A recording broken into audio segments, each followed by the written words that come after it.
안녕하세요. 오늘 뉴스레터의 주요 내용은 다음과 같습니다. 1. 한국은 전투기 성능 50% 향상. 일본은 미국이 한국에 편향된 것을 질투한다. 2. 일본은 결국 모든 것을 포기하고 무조건 항복했다.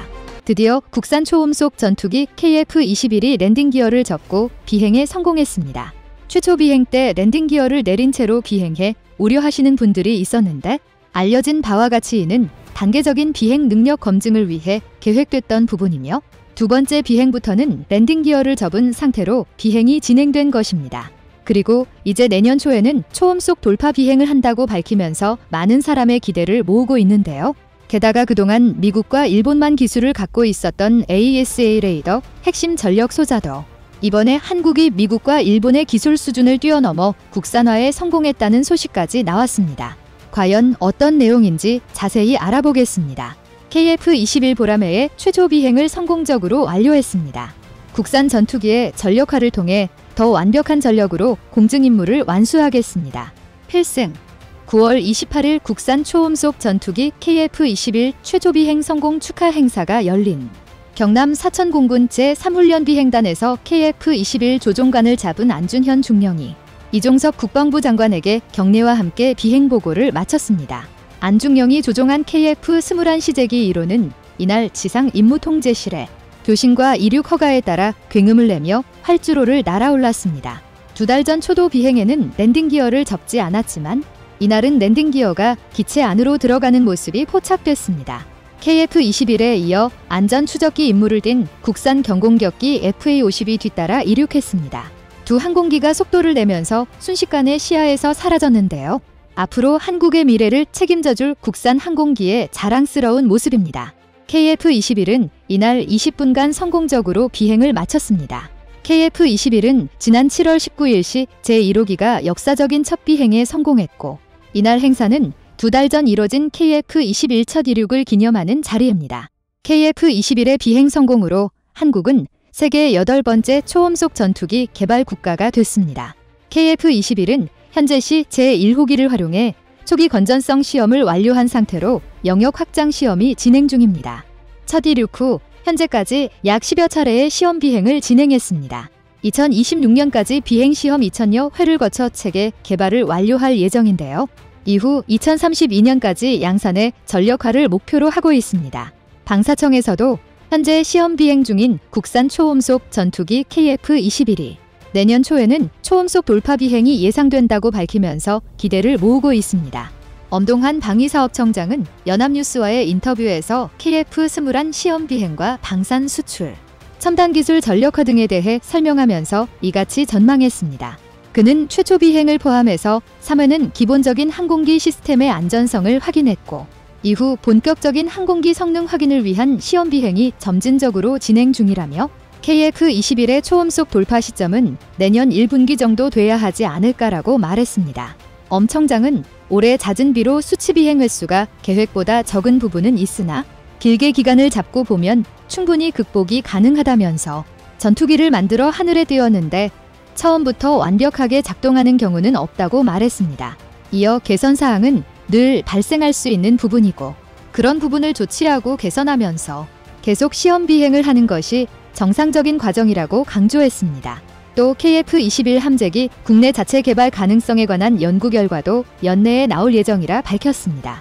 이와 함께 엄 청장은 폴란드와 대규모 방산 계약 이후 K방산에 관심이 부쩍 커진 것을 체감하고 있다면서 동유럽 국가들의 분위기가 달라졌다고 말했는데요. 외국의 장 차관급으로부터 굉장히 구체적인 질문을 많이 받았다고 현장 분위기도 전했습니다.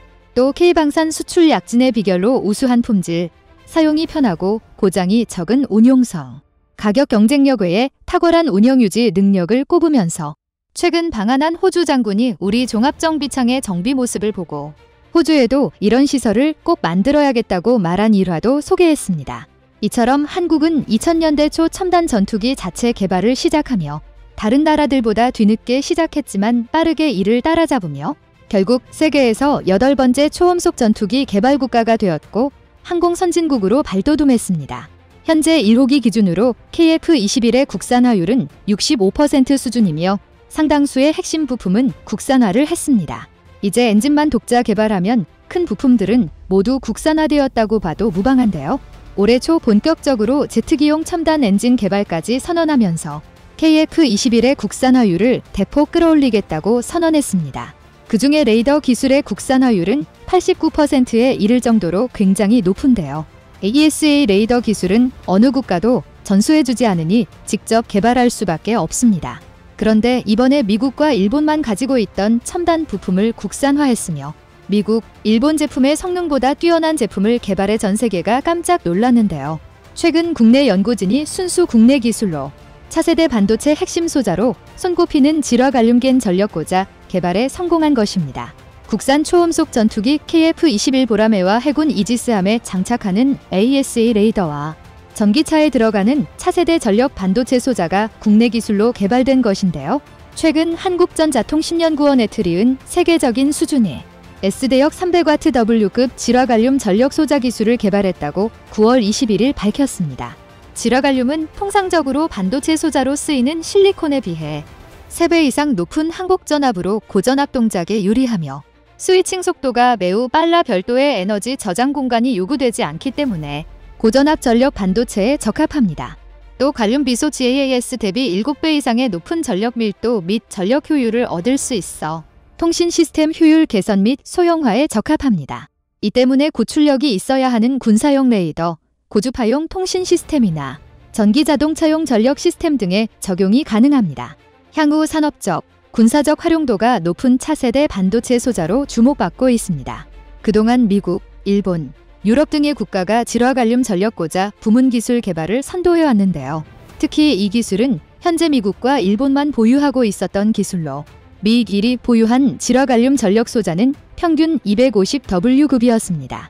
미국과 일본, 유럽 등은 질화갈륨 전력 소자가 군사적 활용 가능성이 높아 소자의 구매부터 활용, 처리 등의 제한을 두고 관리해오며 특히 제한이 많은 부분이었습니다. 이런 한계 속에서도 에트리는 고출력과 고효율을 동시에 만족시키는 질화갈륨고 전자이동도 트랜지스터 HMT 구조를 설계해 질화갈륨 전력 소자 기술을 개발해낸 것입니다. 그런데 이번에 우리가 개발한 전력 소자는 300W급을 넘어선 것인데요. 질화갈륨고 전자이동도 트랜지스터 HMT란 서로 다른 두 반도체가 만나는 접합 계면에서 전자 이동도가 높아지는 현상을 활용해 특성을 향상한 트랜지스터를 의미합니다. 이번에 연구진은 개발된 전력 소자 칩을 패키징하여 출력 전력 300W, 전력 밀도 10W, mm 이상의 질화갈륨 반도체 소자 성능을 검증했습니다. 기존의 미국과 일본의 상용 질화갈륨 반도체 소자 성능인 250W, 약 8.4W, mm 수준을 뛰어넘는 세계적인 수준입니다. 특히 설계부터 공정과 측정, 패키징까지 모두 순수 국내 기술로 개발했다는 점에서 그 의미가 매우 큰데요. 또 이 기술은 군용 전투기 핵심 기술인 AESA 레이더용 질화갈륨 집적 회로 MIC에도 적용할 수 있어 국방 분야 국산화와 경쟁력 강화에도 크게 기여할 것으로 전망하고 있습니다. 연구진이 국내 기술력으로 세계적인 수준의 질화갈륨 전력 소자 기술 개발을 이뤄냄으로써 반도체 소재의 해외 의존도를 낮추고 기술 격차를 줄일 수 있을 것으로 기대하고 있습니다. 에트리의 강동민 RF 전력부품 연구실장은 국내 기술력으로 세계적인 수준의 기술을, 에트리의 강동민 RF 전력부품 연구실장은 국내 기술력으로 세계적인 수준의 기술을, 반도체 산업 경쟁력을 높이고 반도체 소재의 해외 의존도를 줄이는 더 도움이 되길 바란다고 밝혔습니다. 한편 시장조사기관 여롤 개발에 따르면 질화갈륨 전력고자 시장은 지난해 1억 2천만 달러를 기록했습니다. 연평균 59%씩 성장해 2027년에는 관련 시장 규모가 20억 달러 약 2조 8천억 원에 달할 것으로 예측합니다. 연구진은 향후 질화갈륨 반도체 소자의 출력을 강화하는 한편 5G 28GHz 대역의 주파수로의 확장을 위한 후속 연구를 추진할 계획입니다. 그리고 이 기술을 바탕으로 에트리는 RFHIC와 함께 다기능 레이더용 질화갈륨 집적회로 공정 설계 기술을 개발해 민간 기업의 기술을 지원해 부품을 양산할 수 있도록 도울 방침입니다. 이와 아울러 국방 레이더 통신, 6G 차세대 이동통신 등 반도체 핵심 부품의 국산화 및 일본의 주요 수출 규제 품목 중 하나인 질화갈륨 기반 집적회로 개발 연구도 심화할 예정입니다. 몇 년 전 일본의 소재, 부품 장비 수출 규제로 이 분야 기술에 대한 관심도가 높아지며 한국은 많은 부분에서 국산화를 착착 진행하고 있습니다. 애트리는 지난 몇 년간 노력 끝에 세계 최고 반도체 소재 회사와 대등한 성능을 이루었고 그보다도 더 뛰어난 기술까지 개발해내며 전 세계에 주목받고 있습니다. 이처럼 각종 규제와 에너지 효율이 중요시되고 있는 상황에서 전력 반도체 분야는 혁신으로 한 걸음 더 나아가는 기회의 영역입니다.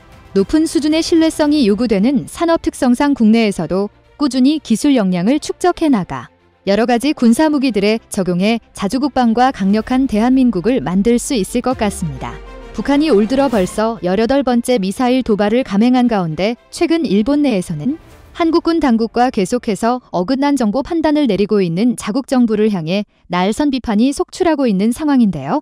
실제로 최근 들어 한일 양국군 당국의 정보 판단이 어긋났던 상황에서 한국군의 정보가 정확했던 것으로 밝혀지며 현재 일본 내에선 이러한 치명적인 군사적 공백을 메우기 위해 한국과의 지소미아 협정을 다급히 정상화해야 한다는 목소리가 급속도로 확산하고 있는 상황입니다.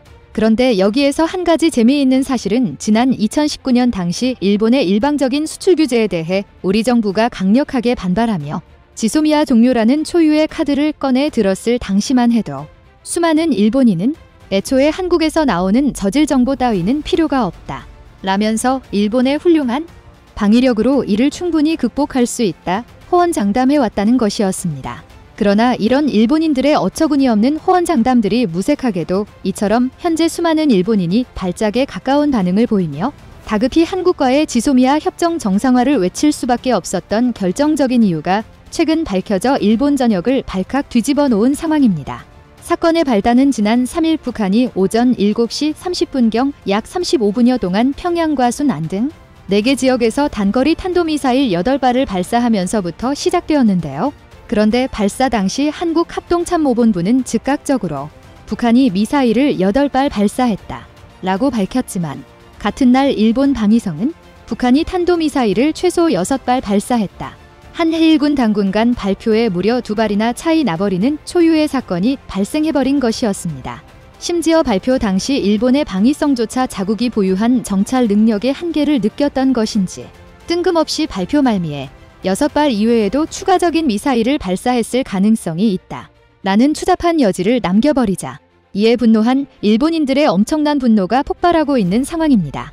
최대한 좋게 봐줘서 짧은 시간 내에 모든 정보를 감지해낼 수 없었다곤 하지만 발사된 지 한참이 지난 후에도 모든 미사일의 종말 지점을 모른다고 답하는 일본 자위대의 실력으로 도대체 북한의 미사일 요격은 어떻게 하겠다는 것인지 전혀 납득이 되질 않는다. 이 표시 6발인지 8발인지도 정확하게 파악할 수 없는 일본의 미사일 방어 능력이 무용지물이라는 증거입니다. 이 시점에서 한국에게 필패하고 있다는 것이 더욱 분명해졌습니다. 6발일지도 모른다고 공표를 할 거였으면 차라리 모르는 척하는 것이 낫겠다. 모시려 전 세계의 일본 방위력이 최악이라고 공표하고 있는 것 같다. 지금 북한이 100발, 200발을 쓴 것도 아니잖아요. 왜 이틀이 지난 지금까지도 6발인지 8발인지를 고민하는 건지 대체 일본의 방위는 어떻게 돌아가고 있는 건가요? 정부는 북한이 우리 국토에 직격으로 미사일을 날려도 며칠 뒤에서야 적어도 몇 발쯤을 쐈을 것이라고 얘기하는 것이 최선일 것이다. 기시다 총리는 당장이라도 한국과의 지소미아 협정을 복구하는 것을 최우선 국정과제로 삼아야 할 것이다. 일본인들의 DNA에는 세계 유일의 피폭국이라는 가슴 아픈 역사로 인해 미사일에 대한 지독한 공포가 자리 잡고 있습니다. 기시다 총리는 이러한 일본인들의 불안한 마음을 헤아려 조금은 굴욕스럽겠지만 한국과의 국교 정상화와 군사적 동맹을 서둘러 재개해야 하는 것이 옳은 길이라고 생각합니다. 대부분 한심할 정도로 우왕좌왕하고 있는 자국의 군사력을 더 이상 신뢰하지 못하겠다며 다급히 한국에게 도움을 청해야 한다는 목소리를 높이고 있었는데요. 문제는 이런 일본인들의 다급한 요청들과는 달리 당초 일본 정부는 인공위성과 육상 탐지 레이더, 해상의 이지스함 등 다양한 수단을 총동원해 한국과의 추가적인 공조가 없이도 북한의 탄도미사일 발사 사실을 인지하고 궤도를 추적해낼 수 있다며 자신감을 드러내왔다는 것이었습니다. 그러나 불과 2년 사이 드러나 버린 일본 정부의 자신감 근간은 모두 처참하게 짓밟혀버리고 말았는데요. 애초에 지구가 거대하고 둥근 만큼 일본은 지평선과 수평선 너머인 북한 쪽에서 발사한 미사일의 초기 움직임을 모두 정확하게 파악해낼 수 없다는 치명적인 약점이 드러난 셈이며 결국 한국과의 군사 공조가 없이는 자국의 방어에 매우 치명적인 미사일 사각지대가 생겼다는 것을 지난 2년간 스스로 입증해 버린 것이었습니다. 특히 2019년 5월 이후 북한은 정상적인 궤도를 그리지 않는 다양한 변칙 궤도 미사일을 발사하기 시작하면서 미국은 한미일 군사협력의 필요성을 지속해서 강조해왔는데요. 엎친 데 덮친 격으로 최근 북한은 올해 들어 장거리, 단거리 미사일의 섞어 쏘기, 복수의 장소에서 동시 쏘기 등 한층 진화된 공격 능력을 과시해버리자 제대로 된 정보 파악을 해낼 수 없었던 일본 정부는 극도의 당혹감을 표출할 수밖에 없었던 것이죠. 최근 이러한 자국 정부의 안일한 태도에 대해 요미우리 신문마저도 일본인들의 DNA에는 세계 유일의 피폭국이라는 가슴 아픈 역사로 인해 미사일에 대한 지독한 공포가 자리 잡고 있습니다. 라고 지적할 정도였죠. 이처럼 현재 일본 내 보수 언론들에서까지 극심한 우려를 건넬 수밖에 없었던 이유는 지난해부터 올해까지 드러난 한일 간의 정보력의 격차가 더욱더 도드라지기 시작했기 때문이었습니다. 실제로 지난해 10월에도 일본 정부는 북한의 SLBM 발사체 개수에 대해 한국 정부와 의견이 어긋나 버리자 끝까지 자신들의 주장을 굽히지 않으며 혼란을 부추겨 왔는데요. 결국 당시에도 아득바득 자신들의 주장이 옳다며 우겨대던 일본 정부의 오판으로 인해 혼란이 더욱 가중되자 존 커비미 국방성 대변인까지 직접 나서 북한이 시험 발사한 SLBM의 개수가 한국군의 분석과 같이 분명하게 일기였다 라고 확실한 마침표를 찍어버리자 일본 정부는 엄청난 굴욕감에 휩싸인 바 있었습니다. 실제로 당시 양국의 군사 전문가들 사이에서도 실제 발사수가 확인될 경우 양국 중 어느 한쪽의 군사정보력 신뢰도에 치명적인 타격을 입을 것으로 예상된다.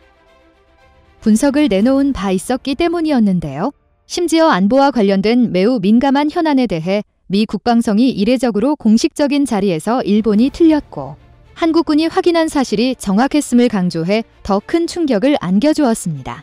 문제는 지난달 25일에도 한국 합참은 북한이 대륙간 탄도미사일 ICBM과 단거리 탄도미사일을 3발 쐈다고 즉각적으로 발표했지만 당시에도 일본은 적어도 2발이라는 애매모호한 입장을 밝혀 매우 큰 논란이 된 바 있다는 것이었습니다.